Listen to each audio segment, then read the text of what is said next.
Welcome to the Campus Energy and Sustainability Podcast. In each episode, we'll talk with leading campus professionals, thought leaders, engineers, and innovators addressing the unique challenges and opportunities facing higher ed and corporate campuses. Our discussions will range from energy conservation and efficiency to planning and finance, from building science to social science, from energy systems to food systems. We hope you're ready to learn, share, and ultimately accelerate your institution towards solutions. I'm your host, Dave Karlsgodt. I'm a principal at Fovea, an energy, carbon, and business planning firm. And that is the biggest thing that I love about my job, is that we have the freedom and flexibility to identify what is the best path forward for the university, as opposed to being prescribed to a specific one.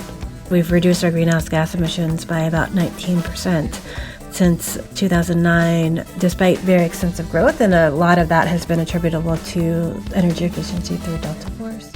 When I came to UVA, I was worried that I was going to have to fill out a requisition form to do a project in the next budget year and things like that. And that told me that I wasn't going to have a big impact. But what I learned is things like the Delta Force model that allow our funding to revolve makes sure that our impact is significant and it's immediate. In this episode, you'll hear my interview with two staff from the University of Virginia. First, Andrea Trimble, Office for Sustainability Director, and Jesse Warren, Sustainability Program Manager for Building and Operations. The focus of our conversation is UVA's Delta Force, a self-funded building energy efficiency and sustainability program. You'll hear how UVA has taken a $400,000 seed fund to yield $42 million in energy-related cost savings to the university. We certainly get into the nuts and bolts of the program, but we also zoom back to talk more generally about their sustainability programs and how they're collaborating with their city and regional governments. Before we get started, a quick thank you to all of you who shared our recent summer internship job posting. We had an overwhelming response, and we're honored and humbled by all of the amazing candidates that sent in applications. I asked my wife to help me in reviewing the applications, and this morning she told me that compared to all the negative news we've been living through, reading the ideas of these passionate, smart, articulate young people ready to take on the world's challenges gave her a great deal of hope. I couldn't agree with her more, and I look forward to introducing a new voice to the podcast this summer. For now, please enjoy this May 1st interview with Andrea Trimble and Jesse Warren from the University of Virginia. Andrea and Jesse, it's great to have you on the podcast today. It's great to be here. Thank you for having us. Thanks, Dave. Well, I'm excited to have you both here today to talk about your building efficiency program and sustainability programs, specifically the Delta Force program. And I know we're going to get into a bunch of different topics, including building standards, students, faculty and community engagement, project finance, all sorts of fun stuff, I'm sure. But before we get into that, can you both just introduce yourselves so we know who we're talking to, and maybe give a little bit of background on the UVA campus, just so people know where you are. Andrea, why don't you start? Sounds good. My name is Andrea Trimble, and I'm director of UVA's Office for Sustainability, which is a team of 13 full-time staff and 18 part-time student employees who focus on strategic planning, collaboration, program and event management, project implementation, engagement, communication, with two primary aspects to the office, an outreach and engagement side, and we have staff associated with that, and an energy engineering side with staff associated with buildings and recycling. UVA is fairly large. We have over 16,000 undergrads, over 6,000 graduate students, over 16,000 employees, and over 16 million square feet of building space. This also includes a large hospital and health system, which is included in all of our goals, and a UNESCO World Heritage Site, our Thomas Jefferson's lawn and rotunda. Thanks. Jesse, over to you. My name is Jesse Warren. I'm our Sustainability Program Manager for Buildings and Operations. What that means is I'm responsible for energy efficiency on the building side of the meter. I'm responsible for renewable energy development on grounds, as well as our solid waste management program. The university is somewhat unique in that we have campus energy systems that are provided by both fossil fuels and electricity, and then those are sold to our individual buildings. All right. Thanks for that. Let's dive right into talking about the Delta Force program, which was the premise of what we wanted to talk about on this show. So maybe, Jesse, can you just give us an overview of the program, and then we can dive into some of the details? Sure. So Delta Force is our internal building retro commissioning program. We've been working for about a decade on retro-commissioning existing buildings on grounds. The way we do that is by creating sort of a multifunctional team of folks that consist of energy engineers like myself, as well as building operators, maintenance technicians, and outside subcontractors to be able to get these buildings to their peak performance. We do this through an internal revolving fund model where we fund the initial investments into energy efficiency, and then we recover 125% of that investment over time. So our construction costs end up being recovered through the energy savings of those projects, and that helps fund the Office for Sustainability and our internal operations. Tell me a little bit about the scale of savings you're talking about. At the end of calendar year 18, we have invested $16.7 million into Delta Force, and we've saved over $42 million in avoided energy costs. Wow. Those are real metered savings, and that is the net of our savings. So if some building has gone over, that's been taken into account when I quote that $42 million. You're not just counting your successes, you're counting your failures as That's well right. in that number. That's great. All right. Well, Andrea, you're the one that reached out to me about this program. What specifically was it about the Delta Force that you thought would be relevant to the listeners of this podcast? So one aspect of our work that's very important to us is to share replicable models that could be implemented elsewhere in order to scale impact, especially as we all collectively work together on urgent global issues and climate change. We really value the importance of sharing materials and lessons learned with anyone who's interested. I've been focused on sustainability in higher education for about 13 years now, and I really think the Delta Force program is an innovative but replicable program with really impressive financial, energy, and greenhouse gas results. Well, I'm excited to dig into some of these details, but how did you guys get this started? We talk a lot with clients about the idea of having a revolving fund and reinvesting and using the savings from one project to reinvest to the other, but how did you get off the ground in the first place? Well, I mentioned early on that we've got a strong energy and utilities infrastructure here on campus, and our plants are selling hot water and chilled water to our buildings, and our buildings are returning chilled water and hot water to them. So what happens is we identified buildings that had a very low chilled water delta T. And we, on the energy and utility side, said we're going to go into those buildings and we're going to make those investments in retro-commissioning and new valves in order to increase the delta T across the building. That'll make our plants more efficient, and that'll make it cheaper for the enterprise to run. We invested about $400,000 into that project, and we generated about $800,000 a year in energy savings, meaning we had about a 6-month payback on that investment. So the university said, okay, we'll take back our $400,000, but we will gift you the other $400,000 in order to seed a revolving fund program to keep these kinds of investments moving. That was in about 2009. Since then, we've undertaken about 30 projects encompassing close to 50 buildings in varying levels of energy efficiency retrofits, ranging from light retro-commissioning all the way down to deep energy retrofits, including new lighting, water fixtures, etc. So, Jesse, just so my dad, when he listens to this podcast, can get what you're saying, can you explain the concept of delta T? Because I think that's pretty critical for people to understand. Sure. So when we send chilled water out to a building, we send that chilled water out at about 44 degrees. We want that chilled water to come back at like 64 degrees because that's how our machines are designed to work. When those buildings are performing poorly, that water can come back at like 48 degrees. That means we've got a 4-degree temperature rise across the system instead of the 20-degree temperature rise that our systems are looking for. And forcing our machines to operate in those conditions leads to a loss in performance and a degradation over time. Basically, you want to suck more of the cold out? Is that a way to think about it? Exactly. To get into the engineering of it, your efficiency is dictated by these temperatures. And the broader the span of the temperatures, the better the machine can operate. Okay, great. Well, and I think you mentioned this, but what was the source of that original funding? Can you remind me? That was funded through our energy and utilities program. So the chiller plants were operating at less than optimal performance, and they came up with the idea to go into these buildings and retro-commission them. So for years, the Delta Force program, before we incorporated the Office for Sustainability, actually lived in energy and utilities and not in building maintenance, because that was what was for the original funding source. Okay, good. So, but it sounds like you got this first big project and you had great results, and then you were able to expand that out and take it from there. How did the program develop since then? I mean, so you had the big project. How did you get your second project, your third project, et cetera?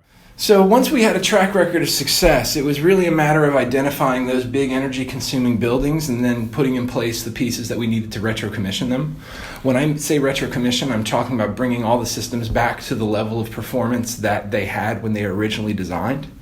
I think that's a noble goal, but our goal today is to do better than that. We want the buildings to perform better than design. So it's retro-commissioning plus all these energy efficiency activities that come into it. So once we started sort of persuading people that this was an opportunity, we were able to sort of grow that reputation and fund on campus. No, that's an interesting point. So you're saying even the building as originally designed is not as good as you're able to get buildings to now. That's correct. Right? Is that because when they design them, is it that they're not thinking hard enough, they're being too conservative, or is it just that the technology's gotten better, or you've just understood how the systems work better? Or tell me more about that. A little bit of all three, to be honest with you. The systems were designed to do what was appropriate back then, and today's codes and standards have evolved because we have a better understanding of ventilation or building envelope design, for instance. So we don't just try to bring it back to the original condition, we try to bring it to the condition that it wants to be today. So as we look forward, that involves things like air change optimization around laboratories. We've got spaces that were designed to have laboratory ventilation systems but are not being used as labs, whether that's through a change in space or a decision that was made in initial design. We can come back through and recalibrate those spaces to use significantly less energy, and while we're at it, be a lot less noisy and intrusive on the building occupants. Got it. Okay. So you're treating these like long-term working assets rather than like a disposable building, essentially. That's right. Okay. And if you think about our long-term history here on grounds, I mean, we're celebrating our 200th anniversary, and many of our buildings are built out of, slate roofs and copper gutters. And in order to make those kinds of decisions, they make sense on the 50 or 100-year scale. Now, MEP decisions, mechanical, electrical, and plumbing decisions, aren't being made that way. But for our buildings that we know are not going anywhere, we're taking the longest view. So, Jesse, a key point, something that seems central to figuring this all out, would be metering. Can you tell us a little bit about how your buildings are metered? How detailed is that? How much do you rely on that information? Yeah, so metering is sort of the crux of everything that we do, right? Because if you think about the way the Delta Force model works, we look back upon historical metering data to understand what the building was doing before we got started. And we continue to charge them that baseline as we reduce energy. The energy reduction cost comes back to us. So we are taking credit for the avoided cost associated with our work. And then once we achieve our cost recovery, the mechanism falls away, and now the school or business unit gets to benefit. So is that based on a couple of years? Is it weather normalized? Like how do you do that to make sure you don't just, one building had a bad year or something went wrong and that's the baseline, or vice versa, that, they weren't using it at all, so their baseline was really low? Yeah, that's a risk that we kind of take on ourselves. We've got to be really judicious with the projects that we choose to make sure that things like that aren't going to happen. I'll give you an example. There's a building on grounds that we've wanted to do ever since it was built, but it hasn't reached full occupancy yet.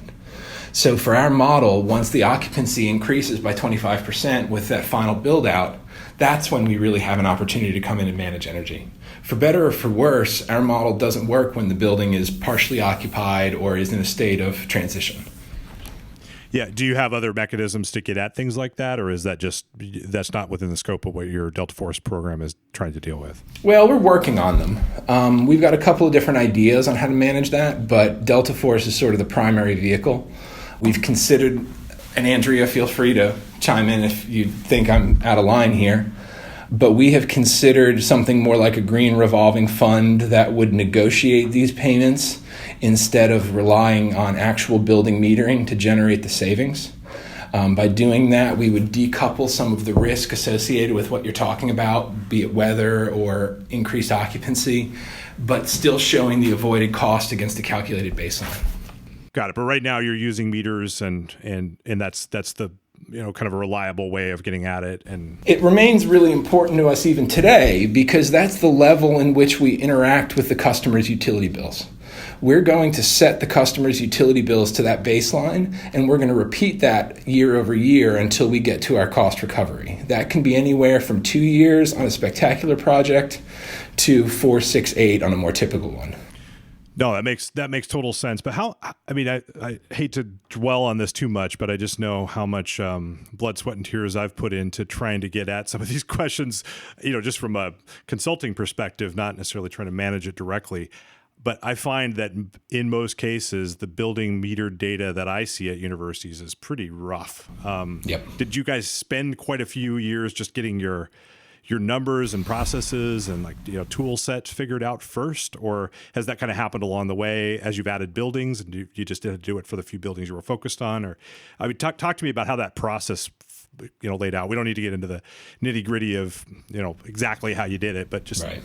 Broad strokes. In broad strokes, we've got about 550 buildings on grounds. Most of those buildings are buildings, even though some of them might be a pump house or something like that. Regardless, they're all metered. And the reason they're metered is because we buy electricity at the substation level at about 6 cents a kilowatt hour, and we sell it back to our buildings at about 8 cents a kilowatt hour. That means we own and operate all of the electrical infrastructure between the substation and the building itself. But if we had our energy company bring power directly to that building, it would cost us close to 9 cents a kilowatt hour. So we've been generating instant value for the university by taking on the strong energy and utilities enterprise. But in order to make that strong energy and utilities enterprise work, we needed to have strong metering in place.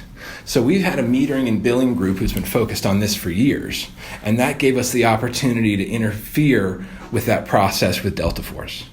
I've told countless universities and other installations that they need good metering in order to put a program like this in place as a first step. No, that makes sense. And it sounds like even just the delta between what you guys can get as a wholesale customer and what you would have to charge individual departments if they were to hook up directly to the utility, that difference would justify the metering by itself, I imagine. That's a pretty big spread of price right there. It is. And so if you think about the rotunda and the lawn and the UNESCO World Heritage Site, we're serving all that from hot water and chilled water that's being generated elsewhere. There's no good place to hang a cooling tower on the rotunda. Yes, and the architects are appreciative that you didn't try, right? Agreed. Mm-hmm.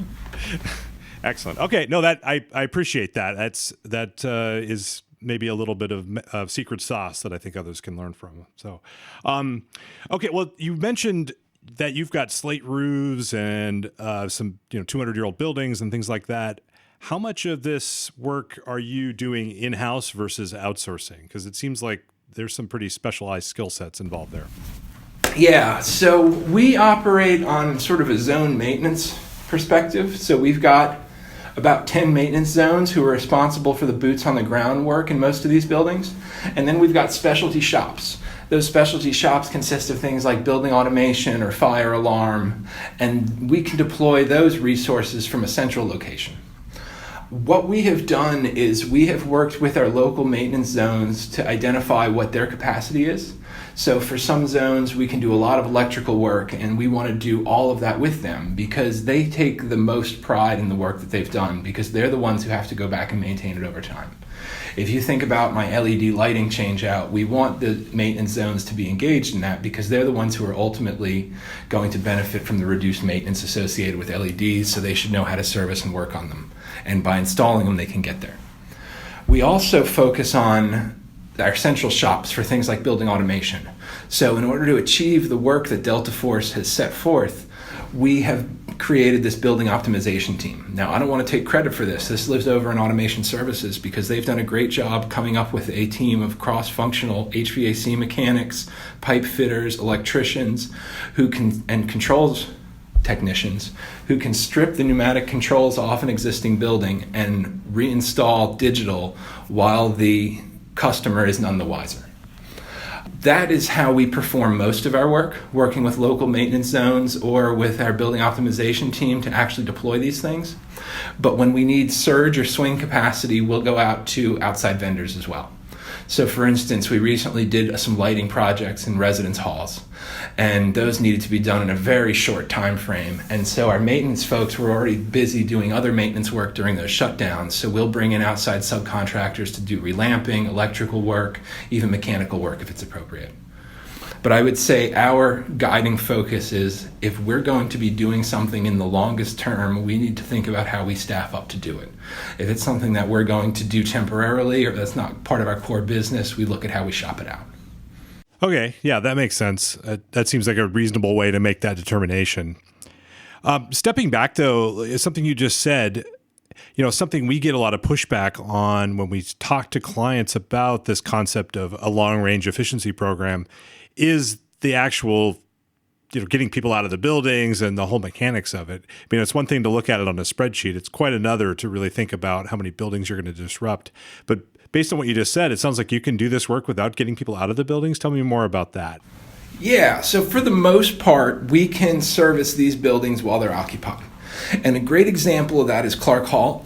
Clark Hall is the original school of law on grounds, so it was built in about the 1930s, but around 2005, we built a large wet lab and library addition onto it. So we got the idea of why don't we look at that as an energy efficiency retrofit? And we were able to do a lot of the work with the building optimization team while the building was occupied. But that building has labs and it has lab hoods, and those lab hoods are used for noxious chemicals and things that otherwise shouldn't be breathed in. And we had to shut down those lab hoods because we had people on the roof, and when the wind blew a certain way or they stood in a certain place, they would get headaches or they would get ill. So we have to shut down buildings if things like lab ventilation is threatening the people who are doing the work.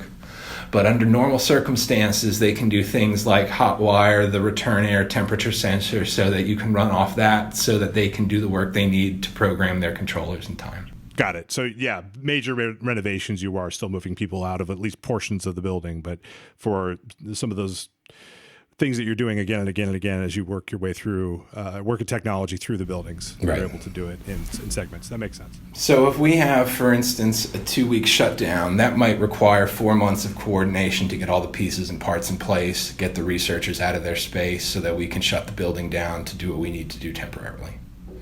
Got it. Let's talk about construction standards for buildings. So you have buildings going back 200 years, but you're building new spaces, I'm assuming, as well. You're renovating buildings all the time. What type of standards do you have in place that guide how good the building is going to be when you build something new or renovate something that you're renovating? Andrea, you want this one? Sure. So in terms of sustainability, UVA has required LEED certification for several years. About 2 years ago, the Office for Sustainability, in partnership with others across the university, started developing green building standards, and these are both process-oriented as well as prescriptive.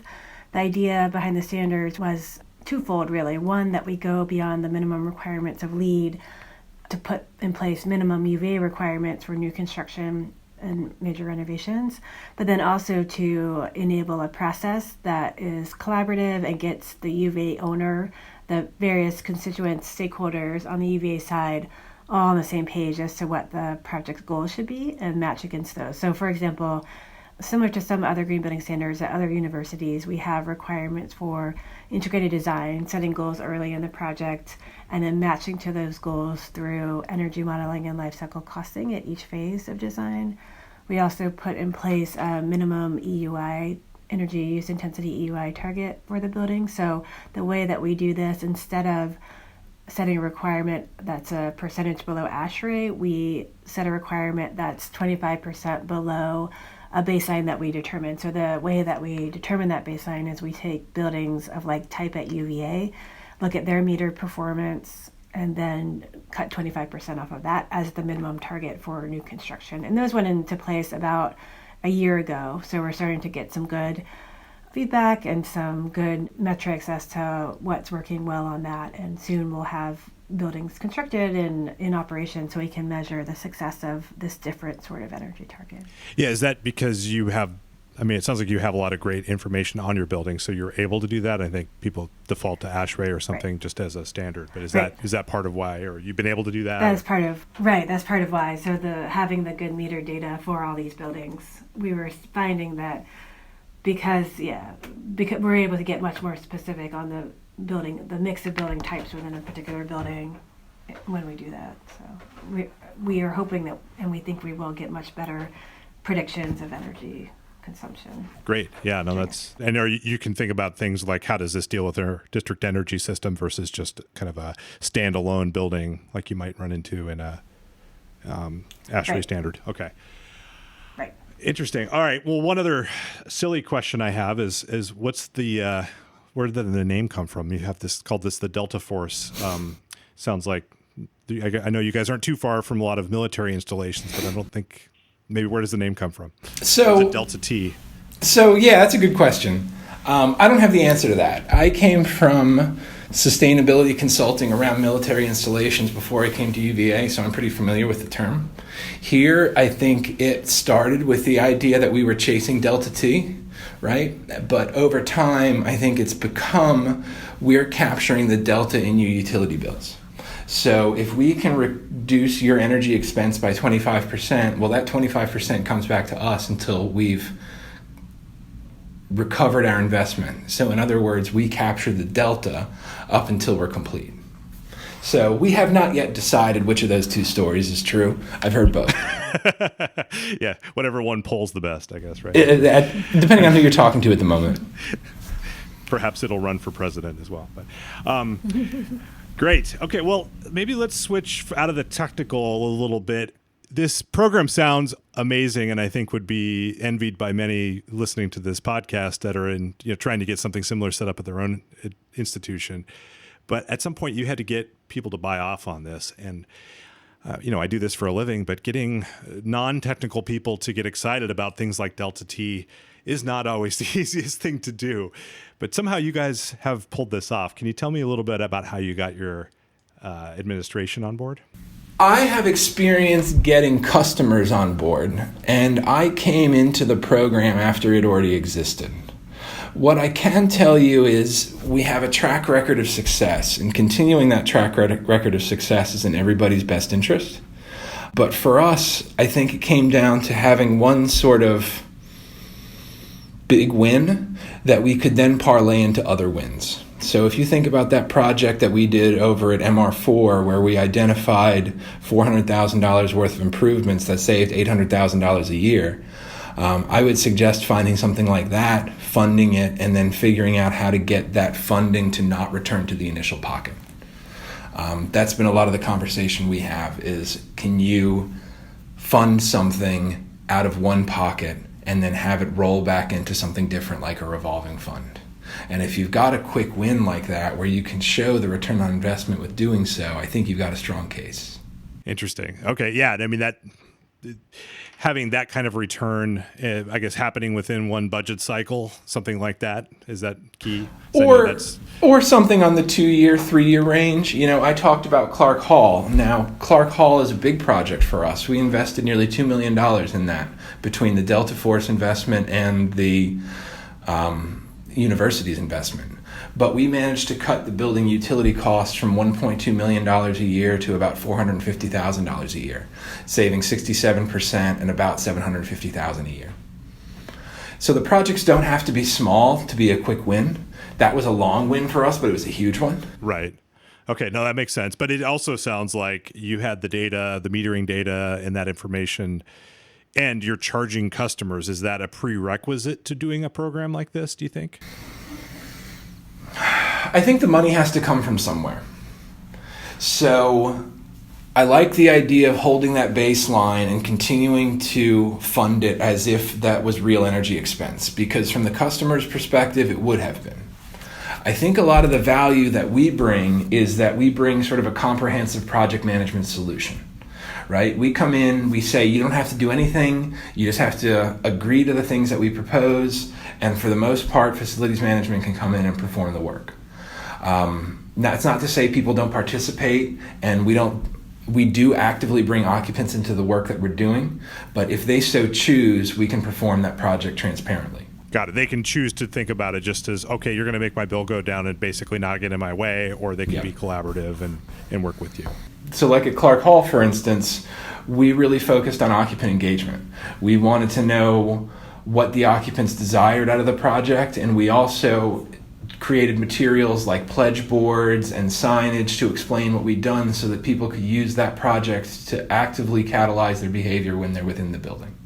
Right. Okay. So communicating what actually happened versus just fixing the things behind the scenes that nobody actually notices a difference. Maybe they aren't complaining as much, but it's still in the back of their mind. That's right. So depending on what kind of win you want, it can be a quick, low-hanging fruit return on investment.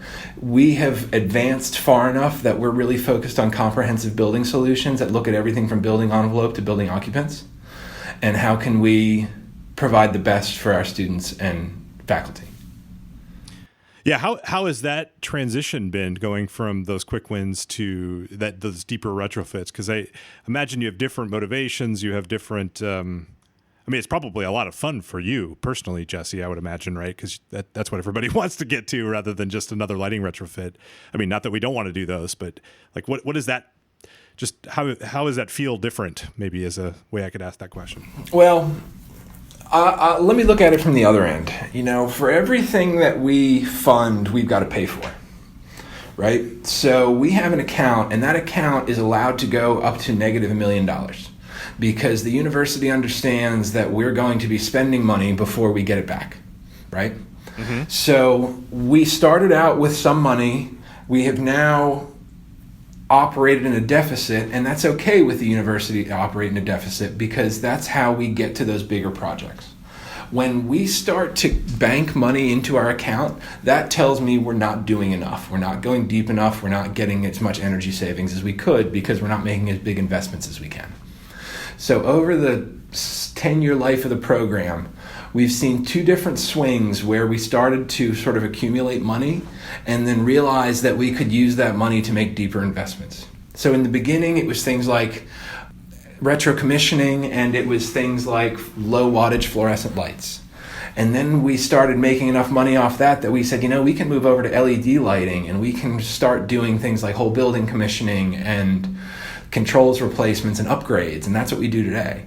But even then, we started to see the account balance drop when we started making more substantial investments, and then we saw the account balance rise again once those investments started to pay off. So today, we're in what I'd call the third phase of that, where we're really going into deep energy efficiency where we're given the opportunity. So that's LED lights, but that's also things like creating a smart labs program where we can identify what is the safest and correct level of ventilation for the work that people are doing, and then tailor it accordingly. So to bring it back to your question, how do we get to deep energy efficiency projects? I would say it's happened in plateaus. We've demonstrated success at each of these plateaus, and then once we've demonstrated success, we could keep doing the exact same thing, but our university's not asking us to do the exact same thing. They want us to hit aggressive goals around carbon and energy, so we're being asked to do more and more. So when you're talking to administrators now, I know you mentioned you weren't really there when the program got set up, but how much do they think about this, or how did they message it? Do you feel like, you know, it's a talking point in speeches they're just reading off, or is it something that they've really internalized and can really articulate in their own way as administrators? The ones who are active participants really see the value, because in the example of Clark Hall, you know, we put $2 million into that building, but we're saving $750,000 a year. So by the time we finished our project, we were almost done with our cost recovery, and that frees up money that they can use for faculty, for spaces, whatever they need. I would say that spending money on energy is not the highest and best use of dollars at the university, so how can I reduce that? Right. Okay. So and they're able to say it that way. I mean, they're parroting that message out there, which is amazing. That's great. Yeah. So arts and sciences has been a tremendous proponent of ours. We've done many good projects together like that Clark Hall. And so the Dean of Arts and Sciences, as well as our President Jim Ryan, recorded sort of congratulatory messages for our Clark Hall celebration, where we celebrated the LEED certification of the building and brought all the occupants back together to sort of show them what they've done. Great. So you, instead of being a cost center and, oh no, those facility guys are coming back with another big ask of money, they're looking at you as, an investment, a place to invest, to focus on the mission of the university. And they can reduce their energy spend, and they can also reduce their maintenance spend. And both of those are wins. I will recover some of the energy spend immediately, but the maintenance is gravy. So that's just a pure win for them. So when I come back and I fix systems that are broken, or we put in LED lights where we had fluorescence before, they're going to benefit from that reduced maintenance savings on day one, and then they will benefit from the reduced energy savings after the project recovery is complete. All right. Well, one other systematic setup question was, tell me a little bit more about the billing process. So it sounds like you're charging departments. I assume you've got, auxiliary non-core university components that are also using energy. How do you, it sounds like you're acting like a utility. What does that look like from various departments on UVA's campus when interacting with your team? So we've always had auxiliaries on grounds like housing and residence life, athletics, and things like that. And they've always been self-supported, right? So housing and residence life is funded through tuition and fees, or however that works. But the university used to be centrally funded. And about 5 years ago, we made a switch away from that into responsibility-centered management. So now we've said that you, the department, are responsible for that building. You're not necessarily responsible for the maintenance of it, but you're responsible for the energy consumption and the spend associated with that. I think part of the intent there was to give local control to that money so we could do a better job of managing it. One of the realities for the Delta Force program is we went from having one big customer to a whole lot of customers. Right. And so now I've got to sort of develop a track record of success with each one of them, and then work through their building portfolios from start to finish in order to get to the success that they need. That's an interesting point, because it means instead of just pleasing the folks that sign your check at the top of the food chain, you really have to act more like an internal business, and that's right, customer service and things like that. Yeah, that's right. We're very customer focused here.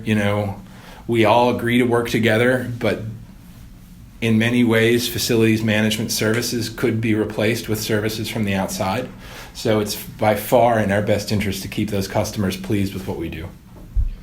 Yeah, but you're still working within the bounds of you share the mission of the university as well, rather than just outsourcing your entire energy system, for example. Precisely. Right.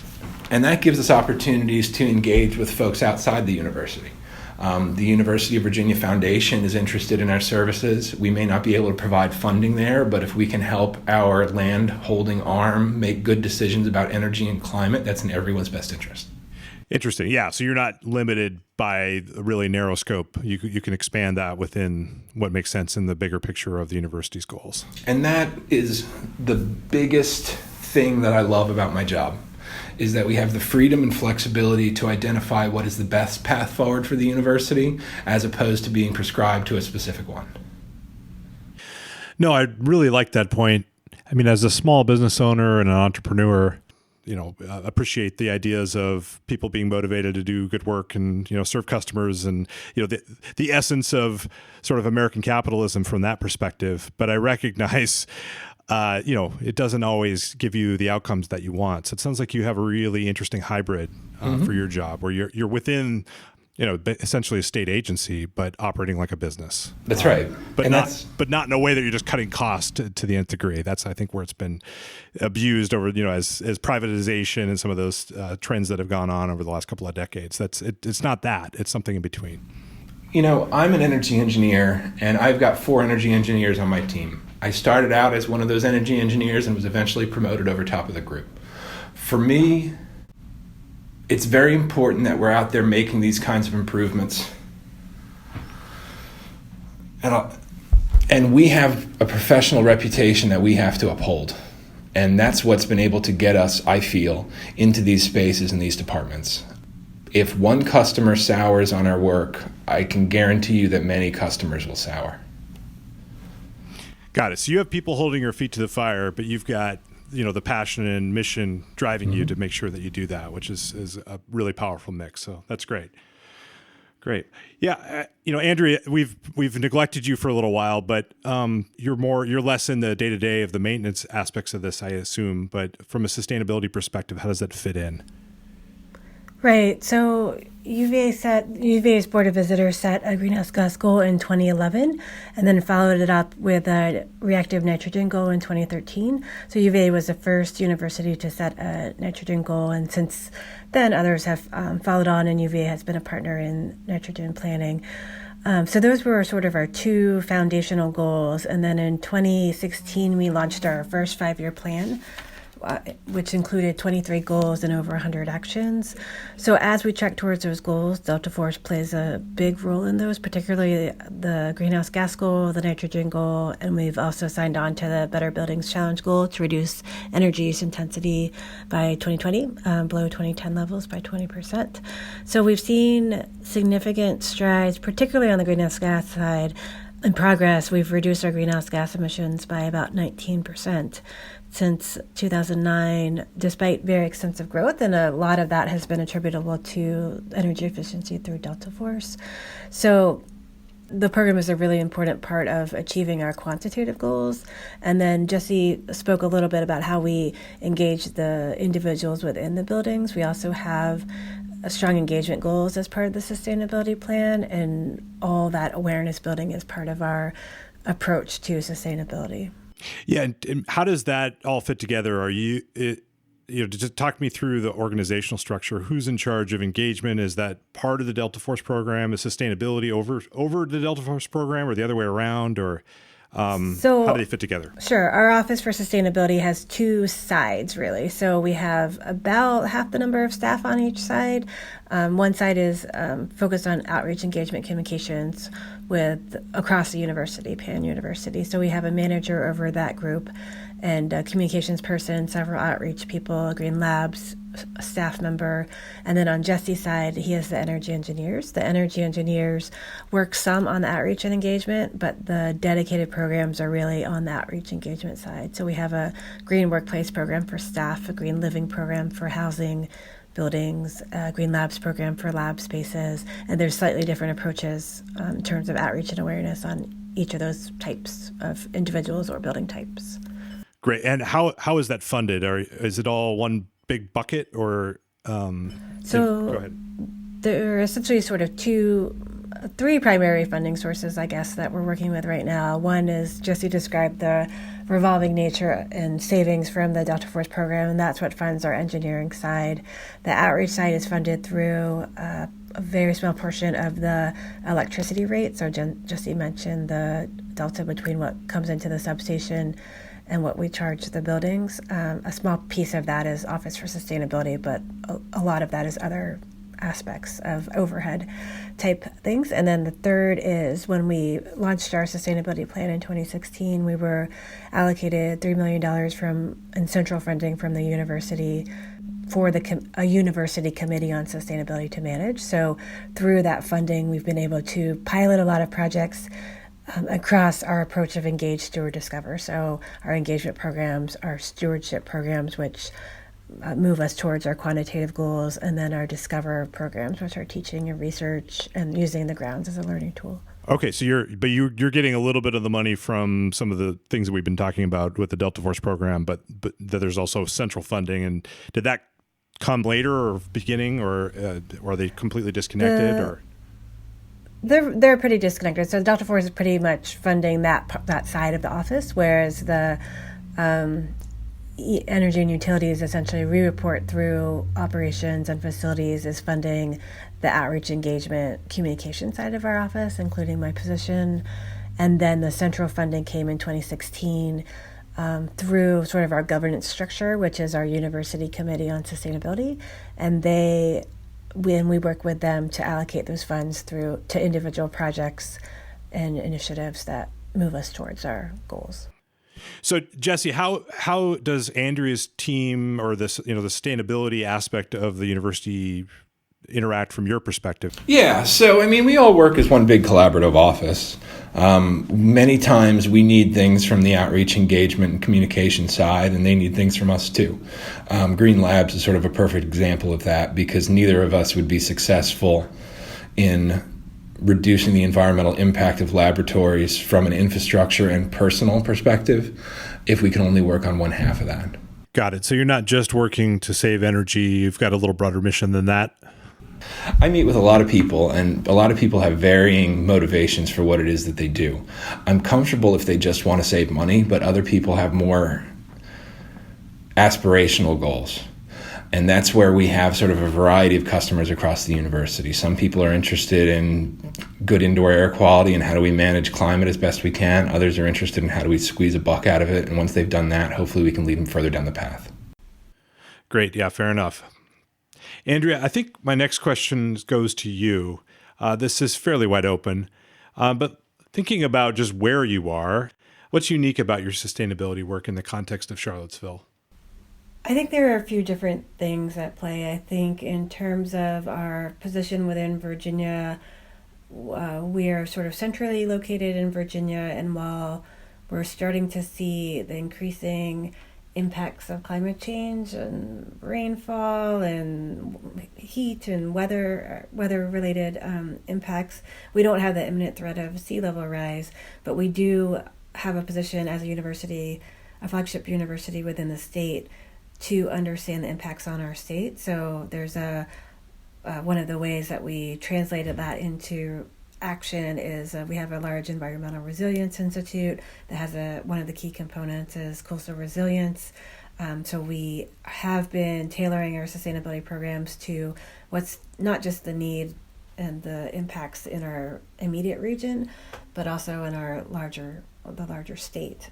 Another aspect is increasingly, and this isn't unique to Charlottesville at all, but increasingly as our programs have grown, we've seen much more deliberate, intensive conversations around equity, inclusion, and race in relation to the environment, such as through environmental justice, impacts, and general diversity of perspective in our sustainability conversations. So Charlottesville has been sort of a focus area of a lot of these equity issues and conversations, but these conversations aren't unique and these problems aren't unique to Charlottesville. It's something that every community really in the United States should be grappling with. So we've been, in terms of sustainability, really trying to understand how do we ensure that the decisions we make proactively or in reaction to a problem are achieving the best outcomes for every type of individual that interacts with UVA. So we don't just get to make Jesse's customers happy. We're thinking about the whole region and the broader aspects of the work you're doing. That makes sense. So an example of that would be how we're working through the climate action planning process with Albemarle County and Charlottesville. You know, Charlottesville is smaller than Albemarle County, only about 40,000 people compared to about 100. But we're working sort of collaboratively across all three entities, UVA, Charlottesville, and Albemarle County, to at least have coordinated messaging around climate goals and maybe in the future some shared milestones. Yeah, that's interesting. I think we're seeing a lot more of that around the country of universities taking the lead on those conversations because we see, I think, not every university, but many universities have been doing this type of work for at least a decade now, while cities are still kind of catching up in a lot of ways. I mean, there are exceptions. Some of the cities have led for a lot longer as well. But yeah, I would say that here we've been committed, our cities and counties have been committed to climate action for a long time. I'd say we're an active participant in that because we certainly want to make sure that we have a seat at the table, but they have plenty of their own direction and leadership to make sure this gets done. Right. Yeah, that makes sense. Yeah. Where do you see the overlap in the collaboration? Is it, regional transportation type issues, or what are some examples of that? Because they don't really care about the delta T of your chilled water system, for example, directly, Sure. Right? I mean, I would say the value that we bring is twofold. One, we have an experience in doing these kinds of action plans, right? We've got action plans for our greenhouse gas emissions, and now it's time to work with our communities to develop that too. The other place where we can really collaborate is on expertise around climate solutions. So in our office, we've got a lot of expertise around solid waste management, composting, recycling, energy efficiency, renewable energy. So we go out into the community and we lead working groups or energy sector task forces related to how we manage those assets or manage that infrastructure. Great. So you're truly being the educators on these topics because you've been doing this work internally. You've tried out all the different ways of recycling, the different signage, that kind of thing, and you're able to share that knowledge with the community. That's right. And when you think about it, these are community solutions, right? If we have one way of recycling here at UEA and a different way of recycling when people get off grounds, they need to at least understand that if we can't coordinate those two pieces. And the same goes for energy infrastructure. Do you see that there are some issues that cities and counties are better suited to deal with that universities really aren't? I mean, like, I guess the example that comes to my mind would be regional transit issues. Just you don't control the regional transit system, but beyond that, are there other things like that? I think a lot of the collaboration and leadership will come on things like renewable energy because they have the opportunity to encourage things, loan program buy downs, financial mechanisms, taxes even, that can encourage people to make those kinds of decisions. You know, at UVA, we're really good at directly investing in infrastructure, but we don't really have that opportunity in the same way in the community. Yeah, you can't really deal with things like changing the mix of power coming into the substation or things like that on your own, right? Precisely. So we've got to work together. And are there places where the counties and cities are further along? Well, absolutely. They're better at working with their constituencies and helping us understand that because they're going to have to convince these people to do things that the university could mandate. All right. Well, hopefully we've covered the highlights of your Delta Force program. And I think I can say it's very impressive. I think many people listening to this will be envious of what you've been able to achieve. And you may have some people vying for your job, Jesse, in particular. I think a lot of people that work in this space wish they had the tools that you have at your command. I'm sure you got plenty of hard work, but it sounds like an awesome job. May I opine for a minute? Please. You bring up 2 points. The first is I'm part of the Delta Force team because of the cost recovery model. When I came to UVA, I was worried that I was going to have to fill out a requisition form to do a project in the next budget year and things like that. And that told me that I wasn't going to have a big impact. But what I learned is things like the Delta Force model that allow our funding to revolve makes sure that our impact is significant and it's immediate. And I think there's others that are attracted to that. With that being said, we are currently hiring for an energy and sustainability engineer. So if somebody's interested in being part of our team, look on our UVA website. The jobs platform is called Workday, and in there you'll be able to search for energy and sustainability engineer. Got it. You're hiring, so you're not worried about somebody taking your job. You're just trying to fill out your team. But I'm looking for the smartest and most capable person to come work for us who can take my job. All right. Well, this is the now sponsor of our episode here is your job posting.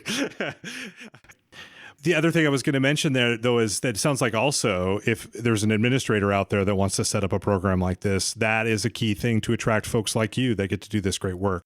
If they want to attract the dynamic thinkers you need, they need to set up the systems in such a way that you can be successful. And that's right. Requisition forms not being the lead on that for sure. Great. Okay, well, yeah, anything as we just wrap up, I mean, that's a lesson learned right there, but other lessons learned you'd like to share with folks as we kind of pull the threads together here? I've got 2 that maybe 3 that I've learned from experience. The first is that technology changes really, really fast. So when you think you're going to get a really good deal on buying a bunch of lights for this building, and let's buy some extra lights for this building, and this building, so that we can get a price break, by the time you're finished doing that last building, the technology will have moved so much that you're going to want either a different product or you're going to be paying significantly different prices for the products that you have. Another big takeaway for us is having a longer view of the buildings themselves. There was a time when we were really looking at individual opportunities and saying, how can we fix this? And that meant we were chasing all of our big problems and all of our big energy hogs. But at some point, we kind of chilled out and realized that the answer isn't to get everything as fast as possible. The answer is to get every building on grounds at the time that's appropriate. So there was a building on grounds that had electric resistance heat. And so we were adamant that that needed to be converted to a heat pump, and we got a heat pump put in. And about the time that that system was going to achieve its payback, the building was demolished. So that didn't really represent the kinds of savings I want to give to the university, which are long, persistent savings over time. Right. Yeah, hopefully that wasn't a big building. No, it was a little warehouse storage space. But again, it was a lesson. Andrea, same question to you. Again, you're the one that brought this to my attention in the first place, which thank you very much for doing so. This has been really fascinating talking with Jesse and this whole program. But what have you learned from your perspective? Oh, good question. Jesse has hit on it a few times already. I think it's the stakeholder engagement piece being so important.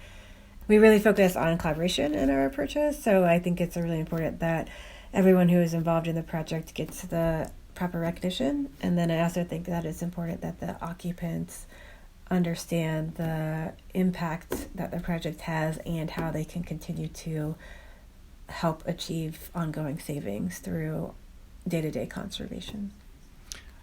Very good, very good. Well, as I said before, and I will say again, super impressive what you guys are doing here. Using the expression, if it exists, it's possible. I think your story helps maybe dispel a lot of myths at other organizations that, maybe have seen a program like this done on paper or in theory in a spreadsheet somewhere, but, really don't believe it's possible to do. But your story shows that it can be done indeed. Any last pitch? Any other job opportunities at UVA we should be telling our listeners about? Or thanks so much for having us. We really appreciate it. We always are happy to share any of the tools and resources that we create, and we're always happy to talk to people. So if anyone is interested in talking through their own setup at their school and what might be possible and what we've learned in more detail and how our program works in more detail, we're always happy to do that, and always happy to share things like templates and those sorts of things. Great. And I'll be sure to include ways to get in touch with you and links to resources, etc., in the show notes. Yep. Okay. Great. Jesse, any final thoughts? No, I really appreciate y'all having us on the show, and we look forward to maybe talking to you again. That's it for this episode. To learn more, you can always see the show notes at our website at campusenergypodcast.com. You can follow us on Twitter. We are @EnergyPodcast. This show is a free service, but if you'd like to support the show, please consider leaving a rating or review on iTunes, or just telling a friend about the show. As always, thanks for listening.